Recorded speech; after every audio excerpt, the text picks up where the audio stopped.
Hey guys, welcome back! Better Than Let's Play episode 14, MoonQuest edition! I'm Enigmius, and today we've got all kinds of stuff that we've been working on and we're going to be working on. All of which it's another one of those things where you decide, okay, I want to do this, and then you start going through the steps necessary to do it, and it turns into this whole great big project, which is not necessarily a bad thing, but it took me a little bit off guard. So there's a few things to show you. First of all, we finally got our aqueous accumulator set up. It's just kind of dangling outside. It's not even infinite water sources around these guys. It's just single water source blocks around. I've got 4 aqueous accumulators feeding water into the pipes up here. And of course, this is all thermal expansion stuff. So if you're playing the regular MoonQuest, you won't have this, but you could do the same thing with a pump over an infinite water source, I think. And then we've got it flowing into this tank, and the reason why I have it going into this tank is that I can then take a bucket. If I need a bucket of water for something, just crafting or whatever, I can just right-click with a bucket on this tank and get my water that way. I don't have to muck about finding a pool or anything like that. And then it's also going into this igneous extruder, which is currently not doing anything because I turned off the lava tank up here. So if we go like this, we set it to on, it auto feeds the lava out of this tank into here, and we get the water coming from this tank into there, and it's making obsidian. And of course the reason why I turned it off is that I don't need any more obsidian. The reason why I needed the obsidian is because I needed to make hardened glass. Hardened glass being a necessary ingredient in reinforced portable tanks. And I needed reinforced portable tanks to store the oil that we're going to be extracting from the environment in our mobile oil extraction vehicle.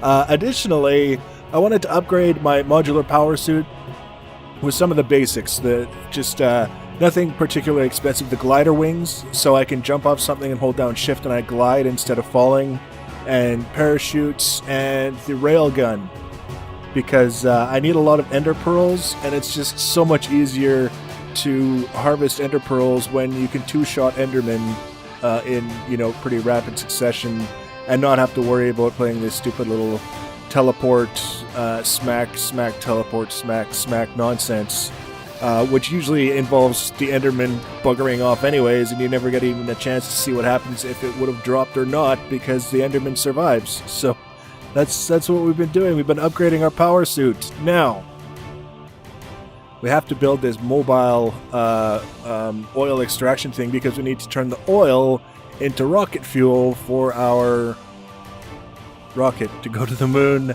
And I've mentioned previously that we have actually an oil geyser not too far from here, but I decided it would be easier to build something once and then exhaust the supply of oil in one location, then move on to the next location without having to rebuild the facilities. That was the whole motivation, and it actually turned into a bit of a fiasco. One thing I wanted to keep in mind for the whole scope of the build was that I didn't want big. Sometimes it's easy to fall into the trap of trying to scale things relative to what we're used to seeing. So for example, if we're talking about extracting oil, in this case from a geyser in the middle of the ocean, we're used to seeing huge oil rigs, and we have to kind of scale around that. And our track record with Archimedes ships hasn't exactly been stellar in terms of things staying together, so I didn't want overly complicated, and I'm completely okay with the actual structure of the ship being made out of air balloons. That's what those white blocks are. Those are the ones that give us the lift. And then I used some seared brick pavers. See, doing a little motion test, everything seems to be moving, but all my pipes disappeared. Archimedes ships. That's actually, I shouldn't be critical, because I used to encounter the same kind of difficulties with red power frames, and that's why I'm used to testing it, put them on, and then move it a bit and see what it does. Unfortunately, the game crashed shortly after. We were in the process of maneuvering it over the oil geyser. We were doing the time-lapse record of the whole process, and it crashed. So I ended up restoring the backup because it was easier than moving the ship back and the ship had damaged itself and all that other stuff, and take what I learned in that process and change up the design a little bit. In this case, I wanted to make it a little bit easier to see what we were doing when we were maneuvering over the geyser itself, because we have to maneuver the pump directly over the geyser so that the pump is on the block directly above the source block at the top of the geyser. So then we ended up with this, which is like the block supreme of all things flying. It's basically super simple design, designed to hold the pump, the helm so we can fly it, as much room for tanks as I thought we could manage, glass floors so that we can see all the way through to what's going on beneath, and then just some black details that you can see. We get it going, and look, we're flying over the geyser. Isn't that fantastic? Now, it's a little bit finicky, this business of maneuvering this thing directly over the oil spout so that our pump is specifically over the top of it. And once we got that done, all the maneuvering, our vehicle sheared itself again. Just one block, I think. I don't even think it was a whole block. It was... Yeah, this appears to be the line where the shearing occurred. Yeah, because this was open. It used to be over there, and it... Realistically, the pump is somewhere, and we've got some tanks there, and we've got the helm for the time being. I'm not going to make a big deal over it. It just keeps reminding me that don't build something you're extremely fond of, because on its maiden voyage, the whole thing can go to shit. So what we've got is our pump now is directly above the oil spout, and when we stopped moving, the oil spout was directly beneath the pump. And the pump has a little bit of power, and it's also got a little bit of internal storage, so it started to extract the oil right away, and that's why you can't see the top of the spout connecting to the pump. And you can see this is where the shearing took place. We should, before something awful happens, we'll just kind of block that up. So the spout is actually down there now. It's a few blocks below us. And all we really need to do to get this thing going, you can see we brought some mobile power. This is one of the advanced energy cubes that was connected to our heat generators with the lava and stuff up in the facilities. So we've got plenty of power here. More importantly, we've got lots of room for extra tanks as well. We got that, and then it did a little bit of messing around previously, just sort of very, very basic prototypes to get a feel for what might work and not work.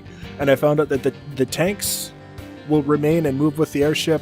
The pump obviously will remain and move with the airship, but pipes of any kind that I tried both the thermal extension and the mechanism liquid pipes, they disappear. They're destroyed as soon as you start moving. So that's why we're doing this after the fact. And you can see already, immediately, now that it's got room to place the oil, it starts pumping it. And these hold 32 buckets per tank, so we're hauling in quite a bit of oil. You can see now the geyser itself, that spring of oil coming up out of the surface of the water, is completely gone. You can see when it does the little pulsing thing, that plus-shaped hole in the sand under the water there, that's where the oil, the bulk of the oil goes underground and it's stored down in there. So that's what it's doing, and it's out of power. It's like, why have you stopped, little pump? No fluid because it's pumped it all into our tanks, but no power, 0.0 joules. So as soon as we put this guy in there, it's got power. Oh, and then it pumps water. First thing, oh, water. I didn't really want that, but we got it. And now it's got all the power it needs, it's got all the oil it needs, and goddamn tanks have water in them. What can we do? Can we do break? If we break them, do they... I have an idea what we can kind of do. It's not ideal, but it's a thing. We could take this guy and this guy. Come back here, glass. I'm not supposed to do that. Add that and that, and we can at least get one of our tanks back. Just more proof of concept. There we go. Now you can see the water's not in the way anymore. So it will continue pumping until this is full and the internal storage in here is full, or until it runs out of oil. Or maybe if it runs out of oil, it'll just start pumping water again until everything is full. So that's a lot of oil. Now we have to come back here. Actually, I could probably just take this with me, empty the water out of it, and bring it back. I should probably take a lot of these with me, because they're no good sitting here full of oil like this. So what we can do is the one that's not full, we will top it up.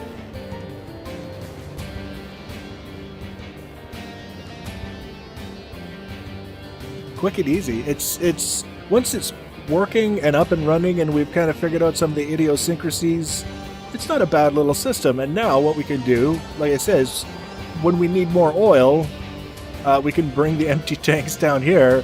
When this supply of oil is exhausted, and you can see where we've definitely made a dent in it, then we can just move the whole airship. Take down the pipes, move the whole airship, arrive at a new destination with oil, get everything set up. A lot quicker and easier than fiddling around trying to build some sort of thing for the pump every time we get to a new oil sprout. So next episode, we're going to talk about refining this oil into something useful. We'll also start talking about the setup to provide oxygen that we'll be able to breathe when we get to the moon. And that'll probably be the whole next episode, because there's quite a few different machines involved in that. So I hope you're enjoying. I'm having a lot of fun learning a lot of things. That's part of the derpiness, is there's always that little bit of learning curve. Leave your comments and feedback. If you want to be notified when I add the next video, subscribe. Subscribe, damn it.